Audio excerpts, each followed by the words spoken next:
Several loud explosions were heard at the Volos Air Force Base on Thursday evening after the flames reached the building housing weapons.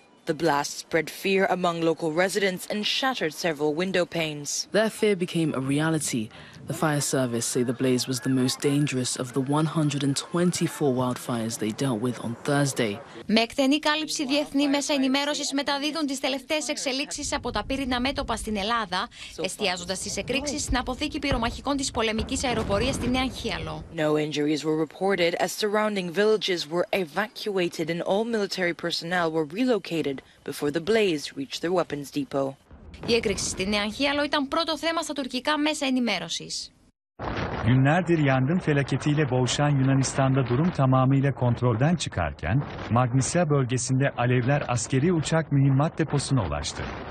Τουρκικά κανάλια εστιάζουν στη στρατηγική σημασία που έχει για την Ελλάδα η αεροπορική βάση της Νέας Αγχιάλου, με λεπτομερή ρεπορτάζ για το οπλοστάσιο. Dolayısıyla işte böyle kritik bir üs, sadece uçaklar değil, ağır bombalar, füzeler var bu cephanelikte. Aynı zamanda yakıt ikmal sistemleri burada. Yani Türkiye'ye karşı oynanan, nasıl diyeyim, üstlenilen rolde Yunanistan adına kritik bir üs ve şu anda tehlikeyle karşı karşıya. Haliyle soru işaretleri de Yunanistan'da gündemde.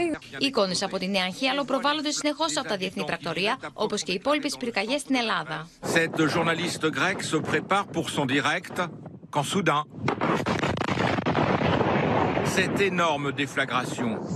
Oh là là! Oh la vache. Τη μάχη που δίνουν οι πυροσβεστικές δυνάμεις με τις αναζωοποιήσεις περιγράφουν τα διεθνή ειδησιογραφικά δίκτυα στα ρεπορτάζ τους.